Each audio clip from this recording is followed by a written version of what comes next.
감사합니다. 오늘 함께 나눌 말씀의 제목은 그 은혜 자격 없는 자에게, 원래는 뒤에 더 붙어 있는데 주시는 기회. 다시 한번, 그 은혜 자격 없는 자에게 주시는 기회. 아셨죠? 그 은혜가 뭐냐? 그러면 은혜가 뭐냐? 그러면 자격 없는 자에게 주시는 기회다. 이렇게 말하는 거예요. 우리는 이 자리에 오늘 예배를 위해서 나왔습니다. 그렇죠? 한 사람도 놀러 나오신 분 없죠? 오늘 친구 만나러 나오신 분도 없죠? 오늘 하나님께 예배하기 위해서 나온 줄 압니다. 근데 저는 문득 이렇게 제가 이렇게 목사로서 예배를 인도하기 위해서 이렇게 서 있을 때 어느 때 이런 생각이 들어요. 우리 성도들 참 감사하다. 이럴 때가 있어요. 오늘 잊지 않고 오늘 이 자리에 나온 여러분들의 얼굴을 보니까 너무나 감사한 생각이 들어요. 목사 싫다고 안 나오면 어쩌나 뭐 이런 생각도 들기도 하고. 그런데 이제 그런 거 말고 저는 제 스스로에게 제가 예배 자리에 딱 앉았을 때, 그리고 하나님께 예배하기 위해서 딱 준비하고 있을 때 이런 생각 줄 때가 있어요. 이 자리에 있는 것이 너무나 감사하다. 이런 생각이 들 때가 있어요. 내가 어떻게 이 자리에 있을 수 있었지? 내가 어떻게 이 자리에 지금 있을 수 있지? 라는 생각을 해보게 됩니다. 왜냐하면 나에겐 그만한 자격이 없다라는 생각이 더 많이 들 때 드는 생각이 그겁니다. 나는 자격이 없는데 오늘 이 자리에 나를 있게 하셨다. 그것을 생각하면은 정말 깊은 저 밑바닥으로부터 올라오는 하나님에 대한 감사의 마음이 있게 되는 것 같습니다. 로마서 3장 20절부터 보면 이렇게 말하죠. 율법의 행위로 그의 앞에 의롭다 하심을 얻을 육체가 없다, 이렇게 말하고 있어요. 그러니까 우리의 인간적인 힘으로는, 우리가 어떠한 방법으로는, 다시 말하면 누구든지 자격 있는 자는 없다. 그러니까 율법으로 달아보고 율법으로 기준을 삼아서 우리의 인간을 평가해 볼 때 자격되는 사람은 아무도 없다라는 말을 하고 있는 거죠. 21절에 보면 또 이렇게 말하죠. 이제는 율법에 하나님의 한 의가 나타났으니 율법과 선지자들에게 증거를 받은 것이라. 그리고 22절에 곧 예수 그리스도를 믿음으로 말미암아 모든 믿는 자에게 미치는 하나님의 의, 차별이 없느니라. 그리고 23절에 모든 사람이 죄를 범하였으며 하나님의 영광이 이르지 못하더니, 24절에 자, 다 같이 읽어봅니다. 그리스도 예수 안에 있는 속량으로 말미암아 하나님의 은혜로 값없이 의롭다 하심을 얻은 자 되었느니라. 자, 율법으로 달아보았을 때는 한 사람도 자격이 되는 사람이 없는데 이 은혜로, 하나님의 은혜로 값없이 의롭다 하심을 얻은 자가 되었다. 우리가 바로 그런 사람입니다. 여러분, 하나님께서는 우리에게 그렇게 삼아주신 자들인데 사회에서도 보면 자격이 없는 사람들을 좋아하지 않지 않습니까? 예를 들자면 회사에서 직원을 채용하려고 할 때 먼저 서류를 심사하지 않아요? 1차 서류 심사는 어떤 것입니까? 이 사람이 과연 우리 회사와 맞는 자격을 갖고 있는지를 1차적으로 서류를 통해서 확인을 하는 거죠. 그러니까 1차가 안 됐다라고 하는 것은 우리 회사와 당신은 잘 맞지 않는 사람이다라고 서류적으로 검증이 된 거죠.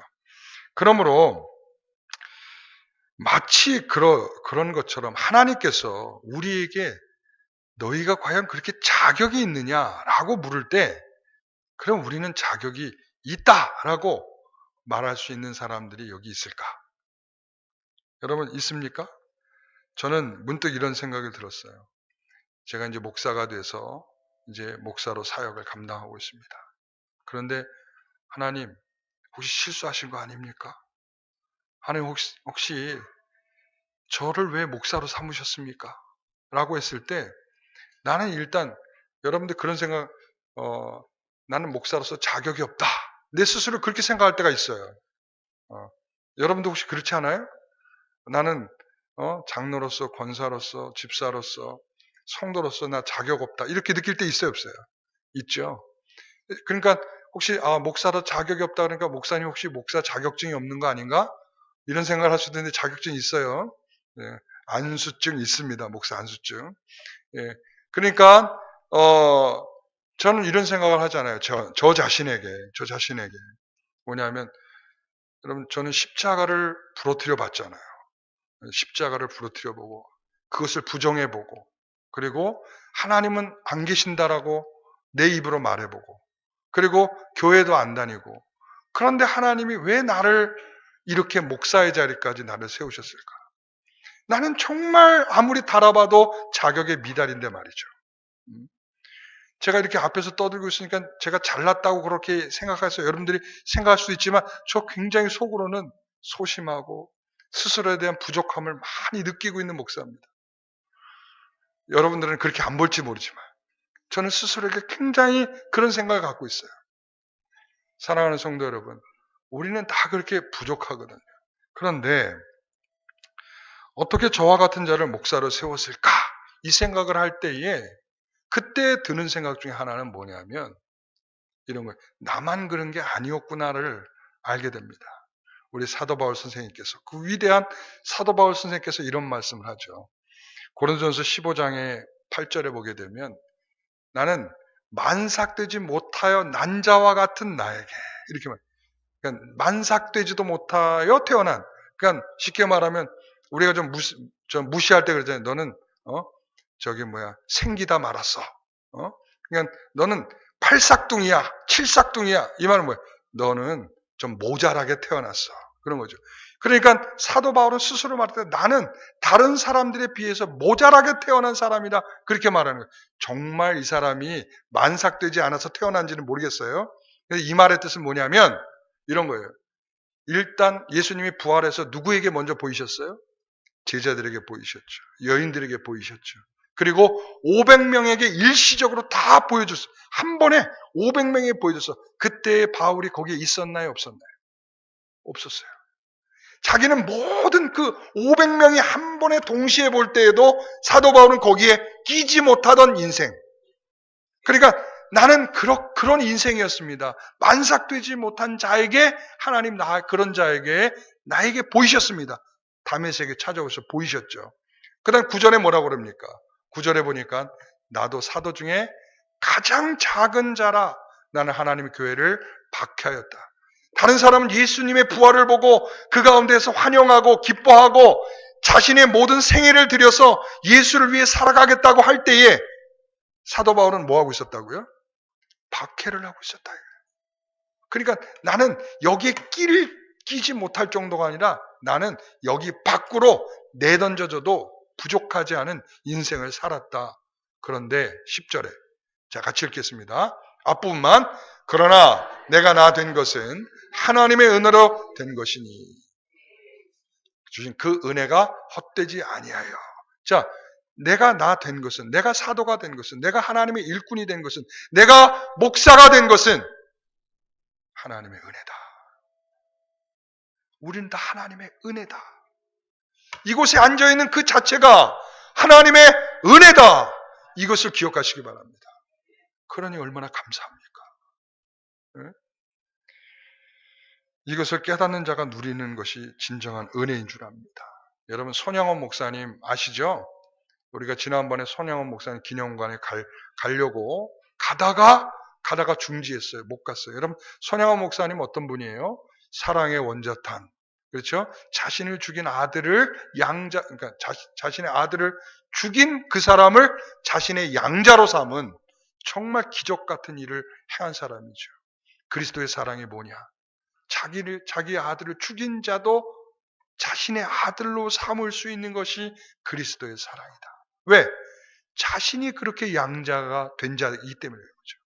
근데 지난번에 저희가 그 손양원 목사님 기념관에 가보기 위해서 가고 있었어요. 그랬더니 거기에서 우리가 증도에 있을 때 증도에서 이제 거기서 이제 그 증도의 그 기념관에 있으면서 그쪽 상황을 한번 물어봤어요. 혹시 손양원 목사님 기념관은 요즘 어떻게 잘 운영이 되고 있습니까? 그랬더니 아유 무슨 소리십니까? 지금 문을 닫았습니다. 그러는 거예요. 그래요? 왜 문을 닫습니까? 그래서는 제가 이제 열심히 와서 막 이제 사이트를 막 찾아봤어요. 이제 막 핸드폰을 갖고 찾아봤더니 나타나는 일이 뭐냐? 그 양자로 삼았던 그 아들이 재산권 분쟁으로 말미암아 문을 닫아버리게 만든 거예요. 여러분 이게 바로 이게 배은망덕 아니겠습니까? 세상에나 그렇죠? 내가 하고 싶은 말 세상에나 어떻게 그 죽을 죄를 지은 그 자신을 받아들이고 아들로 삼아줬는데 그렇다면 그것을 평생 감사하는 마음을 가지고 살아도 시원찮은 판에 끝까지 저렇게 무리를 일으키고 있다 이런 말이죠. 근데 여러분 욕할 것이 없는 게 이게 우리라는 거죠. 하나님의 은혜를 이렇게 잊고도 하나님의 은혜를 계속 담지 못하고 살아가고 있는 우리들의 모습이 그렇게 비춰지고 있다는 것을 기억하셔야 합니다. 여러분 이것을 깨닫는 자가 누리는 것이 은혜예요. 나는 죄인이다. 나는 부족하다. 나는 그 가운데 있을 수 없음에도 불구하고 나를 그곳에 끼워주신 하나님의 은혜가 있기 때문에 지금 내가 존재하고 있다를 잊지 않으셔야 진정한 은혜를 누리고 살아갈 수 있는 것입니다. 오늘 본문은 바로 그것을 우리에게 확실하게 던져주는 말씀이에요. 오늘 본문은 에이 목사님 무슨 말씀입니까? 오늘 보면 이름밖에 안 나오는데요. 거기 쭉 읽어가면 여러분 제일 재미없는 난이 이름 나오는 난이잖아요. 그죠? 그렇죠? 역대상에 가서 보면 거기서도 뭐 누가 누구를 낳고 쫙 나오면 아우 이거는 다 아는 얘기니까 좀 그냥 지나치지 아니면 이 이름을 읽어도 모르니까 지나치자 이렇게 해서 쓱 하고 지나가잖아요. 그러니까 마태복음 1장 읽을 때 첫 줄을 딱 읽고 나면 그 다음서부터 누가 누구를 낳고 지겨워서 읽지 않다가 쭉 넘어가서 예수를 낳고 딱 끝나고서 그 다음으로 넘어가는 거죠. 저는 그렇게 읽으시나요? 근데 오늘 이 말씀을 듣고 다시 한번 잘 생각해 보시기 바랍니다. 이 말씀은 우리에게 바로 그런 은혜를 던져주고 있는 말씀이에요. 뭐냐면 여기는 1절에 뭐라고 나오죠? 아브라함과 다윗의 자손 예수 그리스도의 계보라 이렇게 나오고 있어요. 이 본문은 1절부터 여기에 이제 17절까지 16절까지의 말씀을 이렇게 쭉 보게 되면 누가 누구를 낳고 이제 계속 나올 거란 말이에요. 근데 여기서 보니까 맨 처음에 아브라함과 다윗의 자손 예수 그리스도의 계보라 이렇게 나오잖아요. 여기서 제일 먼저 나오는 사람의 이름이 누구죠? 네? 아브라함이잖아요. 그죠? 근데 여기에서 강조하는 것은 아브라함이 강조가 아니거든. 이게 인클라지오라고 하는 그 문학적 기법이 있어요. 그러니까 성경을 쓰는 그런 기법이 있어요. 첫 번째와 마지막을 강조하려는 목적이 있어요. 그러면 첫 번째가 누가 나와요? 아브라함을 강조하려고 하는가? 아니거든요. 근데 원래 성경을 보면 이렇게 돼 있어요. 비블로스, 게네세오스, 그 다음에 첫 번째 사람이 누구냐면 예수 그리스도스 이렇게 나왔어요. 그러니까 예수 그리스도. 그러니까 첫 번째 나오는 사람이 누구예요? 예수 그리스도. 여기 족보에서 마지막으로 나오는 사람이 누구예요? 예수. 이것은 이 문학적 기법이에요. 첫 번째 사람과 마지막 사람을 강조하려는. 그럼 여기에서 이 족보에서 누구를 강조하려는 것이죠? 예수 그리스도. 그러니까 이 족보는 예수 그리스도를 강조하려고 하는 것인데 그 내용적으로 보면 이겁니다. 예수 그리스도는 누구인가? 이걸 강조하는 거예요. 예수 그리스도는 누구입니까? 자, 이 족보를 통해서 누구를 그려주고 있냐면 다윗의 왕권을 그려주고 있다 이거예요. 다윗의 왕권. 다윗의 왕의 자손으로 태어나신 예수 그리스도. 다시 말하면 다윗의 왕권을 약속받은 예수 그리스도. 그리고 아브라함의 약속을 받으신 예수 그리스도. 그러니까 이것을 강조하고 있는 거예요.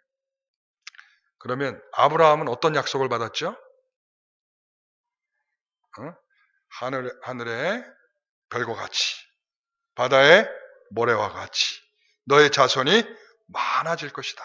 그리고 너에게 하나님의 땅을 가나안을 약속해 주셨죠. 그리고 다윗에게는 어떤 약속을 주셨습니까? 너의 나라는 영원하리라. 사무엘하 7장에 너의 나라는 영원하리라. 아브라함에게 약속은 땅과 자손의 약속이라면 이 다윗에게 약속은 너의 나라는 영원하리라. 이 두 사람의 약속을 다 받아서 태어나신 분이 누구라? 예수 그리스도라. 이걸 말하고 있는 거예요. 자, 그래서 이 족보는 정말 특이한 점을 갖고 있어요. 그 중에 하나가 뭐냐면 여성분들이 많이 등장한다는 거예요. 여러분 성경 안에 족보에 여자분들이 별로 등장하지 않죠? 그러니까 여기에 등장하는 것이 굉장히 특이하다. 다시 말하면 그것을 통하여 무언가를 말하려 한다. 이런 측면이죠. 여기서 보면 다윗의 자손 예수 그리스도를 소개하는데 이런 여인들을 통하여 우리에게 무엇을 얻게 하느냐. 자, 보세요. 이 여인들의 공통점이 있어요. 첫째 뭐냐면 다 이방 여인들이다. 이거예요. 자, 그래서 첫 번째 누구죠? 다말. 두 번째 누구죠? 라합. 그리고 세 번째 룻. 네 번째 우리아의 아내. 이렇게 나오죠. 자, 원래 우리아의 아내는 이름이 뭐죠? 왜 다른 사람 다 이름을 썼는데 왜 그 여인만 이름이 없을까요? 이름은 누구죠? 우리아의 아내 누구죠? 밧세바죠. 근데 왜 밧세바라고 안 하고 우리아의 아내라고 했을까요? 그러니까 지금 강조하려는 게 뭐냐면, 자, 다말도 가나안 이 셈족 사람이 아니죠. 그러니까 이스라엘 백성이 아니죠. 그리고 또한 라합도 가나안 사람이죠. 아니죠. 그 다음에 룻도 모압 사람이죠. 그리고 이 밧세바는 어디 사람인지는 중요하지 않으나 중요한 게 뭐냐면 우리아는 햇사람이에요. 햇사람의 아내 이 말이죠. 그러니까 지금 강조점은 뭐냐면 이 여인들은 전부 다 뭐라고? 이방인들이다. 이걸 강조하는 거야. 자, 그 다음에 두 번째는 여기에서 이 여인들은 모두 다 정상적인 삶을 살아낸 사람이 없다. 이거예요. 여기서 다말이라는 여인은 어떤 여인이었어요? 시아버지와 함께 아들을 낳은 여인. 자, 그 다음에 라합은 기생이었어요. 세 번째 룻은 첫 번째 결혼을 했으나 실패하고 보아스와 두 번째 결혼한 여인이었어요. 자, 네 번째 밧세바는요.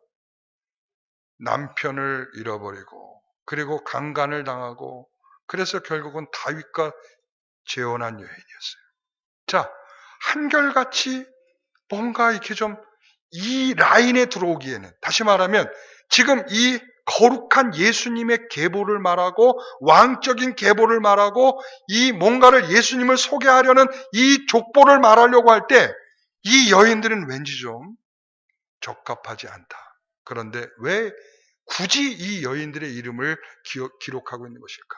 자, 한마디로 말하면 자격 없는 여인들이 하나님의 귀한 아들을 탄생케 하시는, 다시 말하면 예수 그리스도를 오게 하시는 족보에 이렇게 자격 없는 여인들이 등장했다.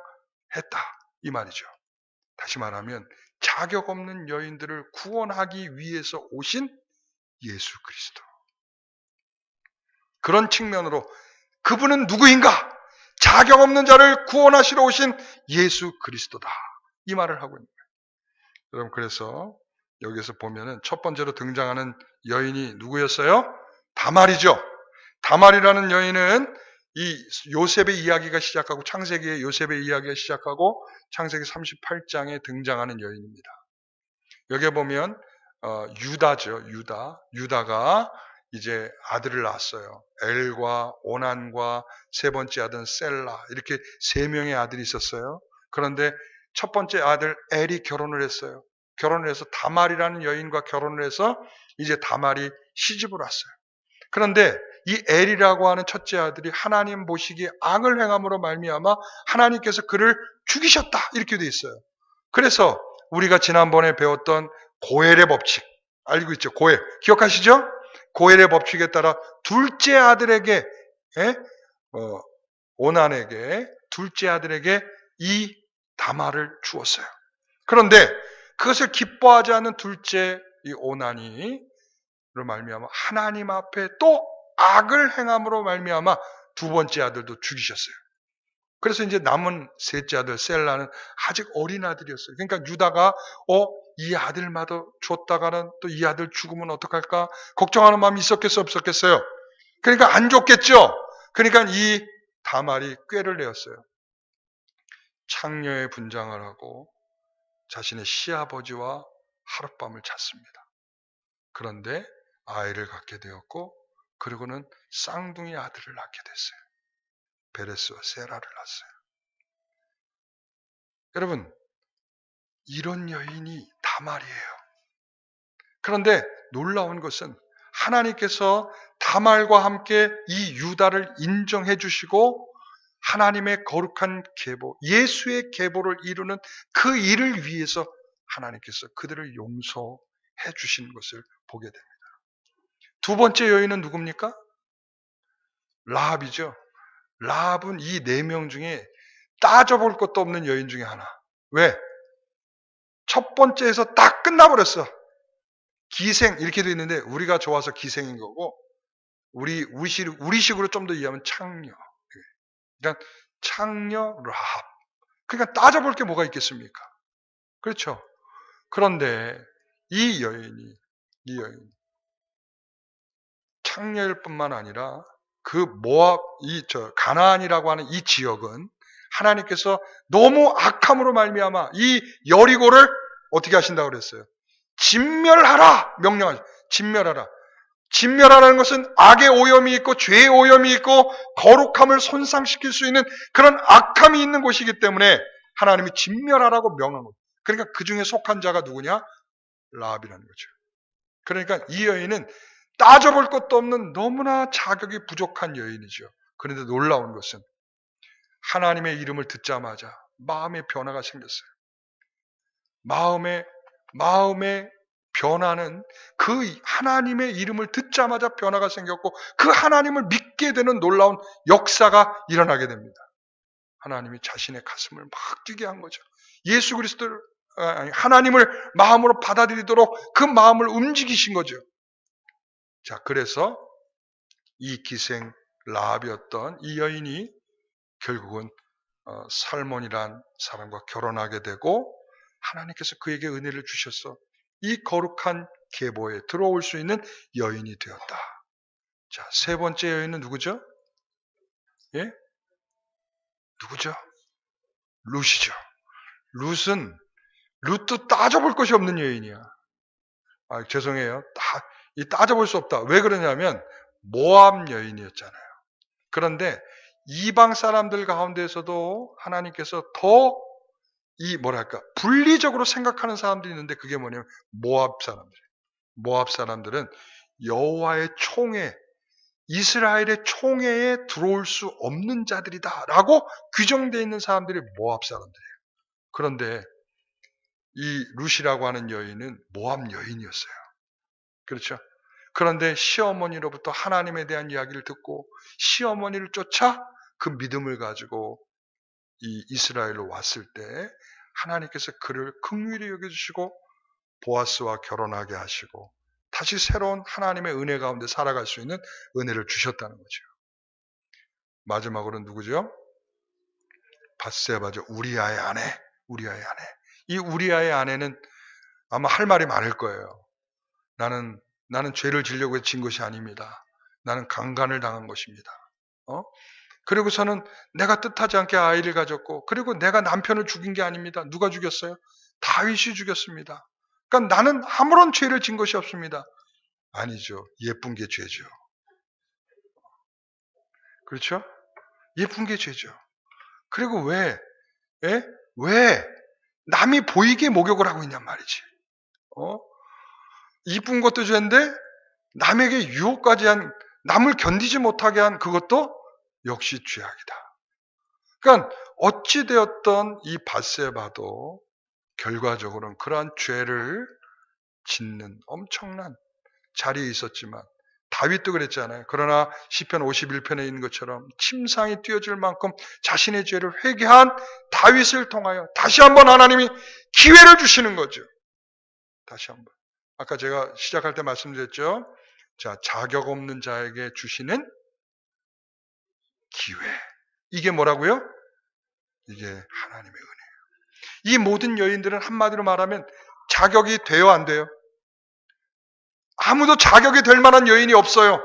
이 예수 그리스도 왕의 계보를 이어갈 만한 그러한 여인은 한 사람도 없어요. 사람을 차별하는 게 아니라 여러분 적어도 이런 계보라면 거룩함을 유지할 수 있을 만한 훌륭한 여인들로 구성을 하고 있어야 되는데도 불구하고 정말 누가 봐도 이상한 결혼, 이상한 대를 잇는 어처구니 없는 일들이 계속 있는 사람들이라는 것을 확인할 수 있습니다.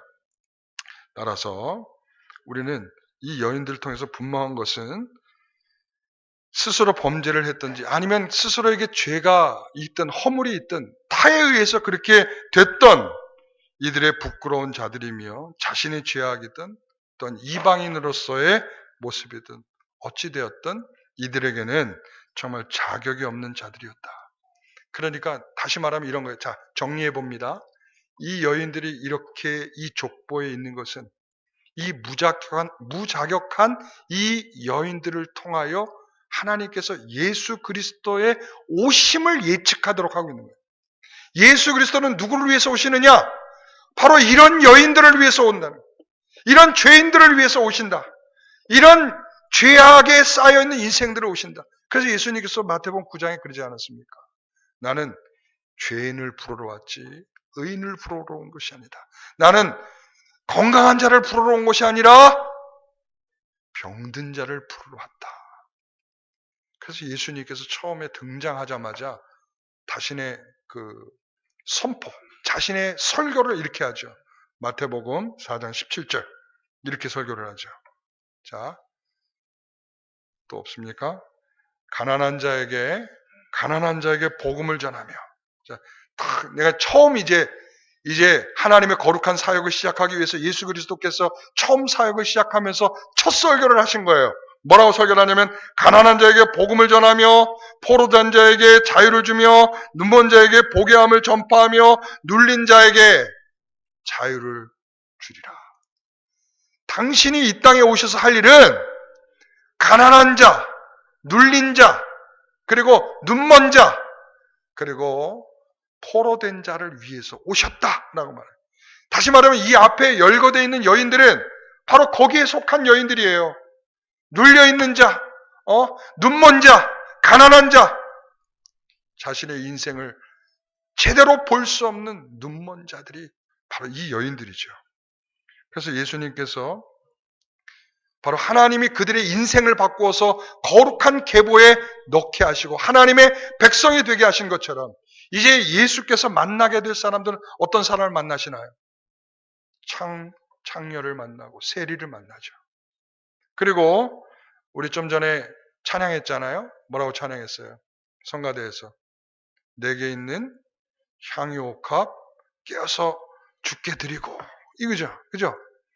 이 여인, 이 마리아, 향유를 죽게 붓고 자신의 머리칼로 예수님의 발을 그러니까 이런 여인을 만나셨어요. 7 귀신을 들렸던 여인을 만나셨어요. 그리고 가늠하다 걸려가지고 현장에서 현장범으로 잡혀온 그 여인을 주님께서 만나셨어요.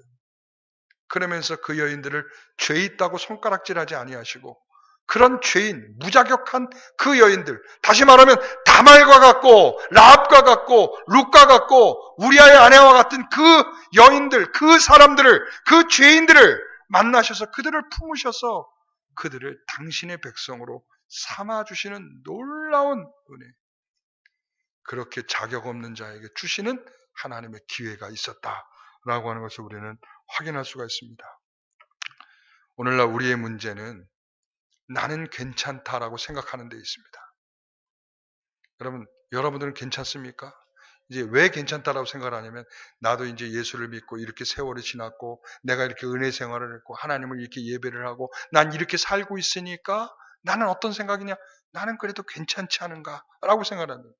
여러분 착각입니다. 여러분 우리는 다 착각을 하고 있어요. 우리는 다시 묻겠습니다. 우리는 하나님께서 우리에게 달아주신 기준으로 우리를 살펴낼 때 우리는 기준이 가능한 사람이 있어요, 없어요? 지금 있어요, 없어요? 죄송합니다. 여러분들 무시하는 게 아니에요. 있어요, 없어요? 저도 안 돼요. 저도 이 하나님의 율법으로 나를 달아보신다 그러면 나는 쭉 내려갈 것 같아. 안 될 것 같아.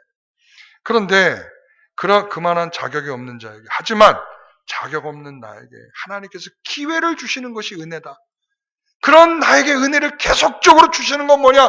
그렇게 무자격하고 자격이 안 돼서 그럼에도 은혜를 주셨는데도 불구하고 그 은혜를 까먹고 악함을 여전히 가지고 살아가고 그 감사치 못하고 그럴 때 하나님께서 다시 한번 우리에게 은혜를 주시는 이유는 뭘까요? 기회를 다시 주시는 거야, 기회를. 그래서 사람들은 자신이 얼마나 죄인인지를 인정하려고 하지 않아요. 여러분, 내가 죄인입니까? 그럼 기분 나빠요. 당신 죄인입니다. 그러면 기분 나빠요. 왜? 내가 무슨 죄를 졌다고 죄인입니까?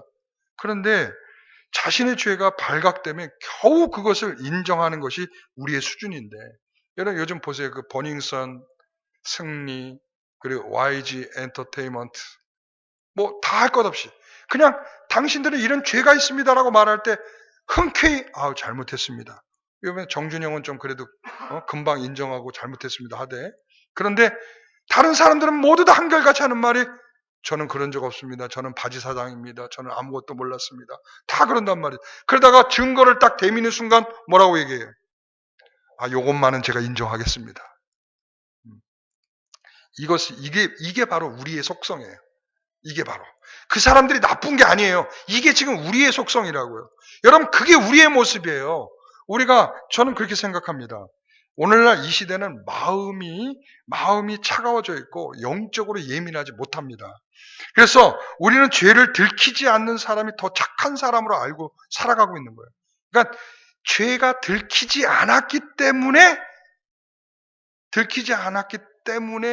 제가 목사로서 그냥 살고 있는 거예요. 죄송합니다. 제가 그렇게 대단하지 못해요. 제가 들키지 않은 죄 때문에 제가 목사를 감당했어요. 저의 죄가 다 드러나고 제 마음속에 있는 것이 다 드러나고 그러면 여러분 당장 목사에서 내려오라고 그럴지 몰라요, 여러분들이. 그런데 하나님이 목사로 유지시켜주기 위해서 그냥 감싸주시고 은혜로 덮어주고 있기 때문에 제가 그냥 목사로 유지되고 있는 거예요. 그럼 여러분들은 어떨까요? 여러분, 우리 스스로에게 우리는 그렇게 생각합니다. 우리는 괜찮은 죄인이야 라고 생각합니다. 세상에는 괜찮은 죄인은 존재하지 않습니다. 모두 다 죄인일 뿐입니다. 우리가 들켰냐 들키지 않느냐의 문제지 들키지 않았다고 해서 죄가 없는 것이 아닙니다. 우리는 하나님 앞에서 벌거벗겨져 있는 자입니다. 사람이 확인하지 않다고 해서 우리가 죄가 없는 것이 아니라 우리는 하루에도 수없이 많이 악한 생각을 하고 다른 사람을 미워하고 그리고 거짓된 마음을 가지고 있고 그리고 거짓말을 서슴없이 할 때도 있고 우리는 그런 존재란 말이죠. 그런데 그것이 들키지 않고 드러나지 않을 때는 나는 스스로 생각합니다. 나는 괜찮은 죄인이지 라고 생각합니다. 여러분, 바리새인이 세리와 함께 성전에 올라왔습니다. 그리고는 성전에서 기도를 합니다. 우리 이야기 너무 잘 알죠? 이 누가복음 18장 11절에 보면 바리새인이 서서 기도하면서 이렇게 말합니다. 한번 같이 얘기해 보세요. 하나님이여, 나는 다른 사람들 곧 토색, 불의, 간음을 하는 자들과 같지 아니하고 이 세리와도 같지 아니함을 감사합니다. 여러분, 이게 죄악입니다. 물론 이 사람은 토색하지도 않았어요. 불의하지도 않았어요. 간음하지도 않았어요. 세리처럼 다른 사람의 돈을 등쳐먹거나 빼앗지도 않았어요. 그렇지만 이 사람도 거기에 버금가는 죄인입니다. 왜요? 저 사람이 나보다 못하다는 생각을 하는 그 순간 교만한 것입니다. 우리는 이것이 얼마나 큰 죄악이라는 것을 몰라요. 나는 괜찮은 죄인이라고 하는 그 순간부터 우리는 더 큰 죄에 빠져 있다는 것을 모르는 거예요. 우리는 모두 자신이 우리는 속고 있다는 것을 아셔야 돼요. 내가 저 사람보다 착하다는 것 때문에 나도 모르는 사이에 나의 행동을 의로 여기는 사람들이 얼마나 많은지 몰라요. 예? 어떤 분이 저한테 그러더라고요. 저 사람들과 어울릴 수가 없어요. 왜 그렇습니까? 저 사람들은 정말 맨날 모이면 맨날 이상한 소리만 하고 맨날 거짓말만 하고 맨날 저 사람들한테 모여있으면 나도 그렇게 될 것 같아서 저 사람들하고 어울릴 수가 없어요.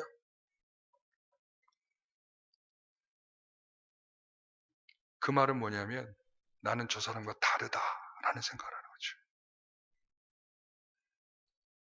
여러분, 다른 사람은 없어요. 솔직하게 말씀해. 다른 사람은 없습니다. 왜?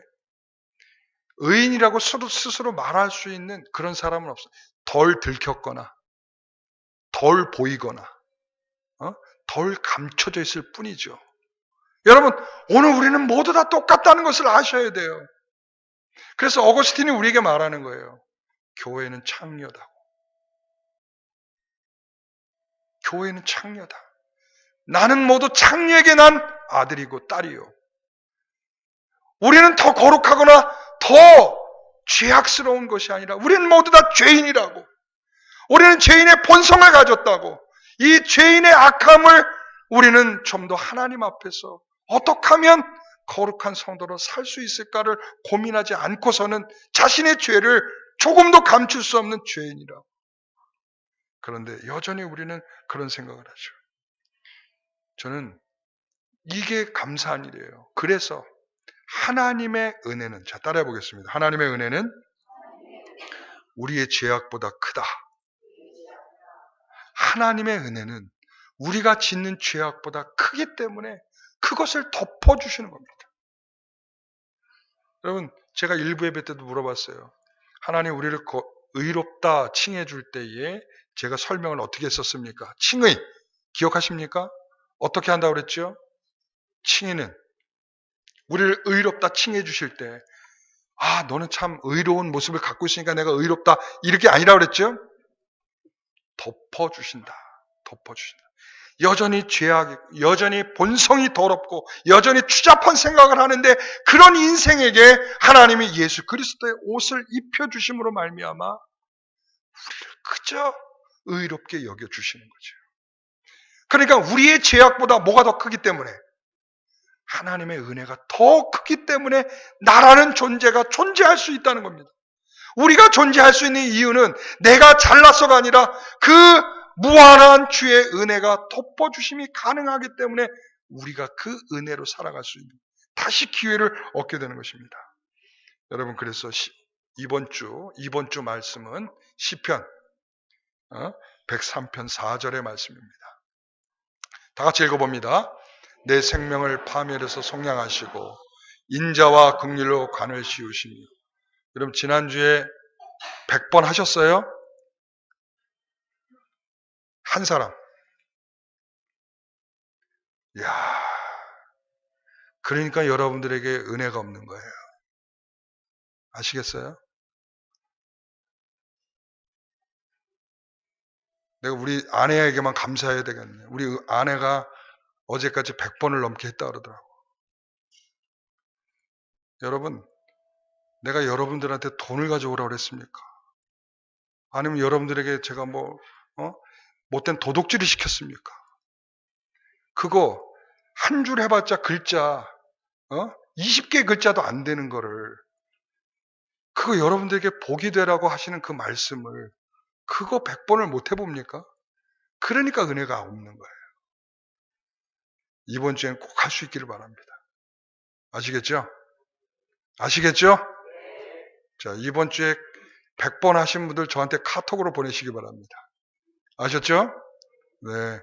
여러분, 이 말씀의 의미를 다시 한번 새기세요.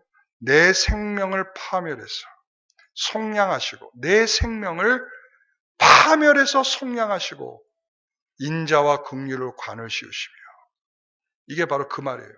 우리의 죄악 가운데 우리를 그냥 버려두시지 아니하시고 우리를 돈을 주고, 하나님께서 돈을 주고 속량의 대가를 주시고 우리를 사셔 인자와 긍휼로 은혜의 관을 씌워, 이런 말이죠. 오늘 사랑하는 성도 여러분, 우리가 이런 은혜가 있기를 소원합니다. 하나님께서 자격 없는 자에게 주시는 기회를, 여러분 이 기회가 은혜임을 알고 번번이 찾아온다고 해서 기회가 되는 거 아닙니다. 내가 기회라고 느껴야 기회가 되는 거예요. 오늘 이 시간 여러분에게 그 은혜가 있다라고 믿어져야 그것으로 인하여 여러분의 삶이 바뀌어지는 거예요. 왜 내 삶이 10년 전이나 지금이나 바뀌지 않느냐? 그 이유는 딱 한 가지. 말씀을 듣고도 그 말씀이 움직이는 삶을 안 살기 때문에. 그 말씀이 내게 주시는 유익이 있음에도 불구하고 귀만 즐겁고 끝나기 때문에 그래요. 내가 그 말씀을 듣고도 한 귀로 듣고 한 귀로 흘리기 때문에 그 말씀이 저장되어 있을 시간이 없으니까 그 저장되어 있지 않는데 무슨 변화가 일어날 수 있겠어요? 라합에게도 간담을 녹이는 하나님의 말씀이 역사가 마음에 새겨지니까 그에게 변화가 일어나는 거예요. 은혜는 하나님의 말씀 없이 일어날 수가 없어요. 그 은혜는 하나님이 주시는 말씀의 기회 없이 절대로 일어나지 않습니다. 말씀을 마음에 담지 않는 자에게 그 은혜는 절대로 머무르지 않습니다. 오늘 저와 여러분에게 이 말씀을 통해서 다시 한번 이 한 주간이 힘차게 살아가는 은혜가 있기를 소원합니다. 기도하겠습니다. 우리 잠깐 다 일어나시고 우리 찬양하고 기도하겠습니다.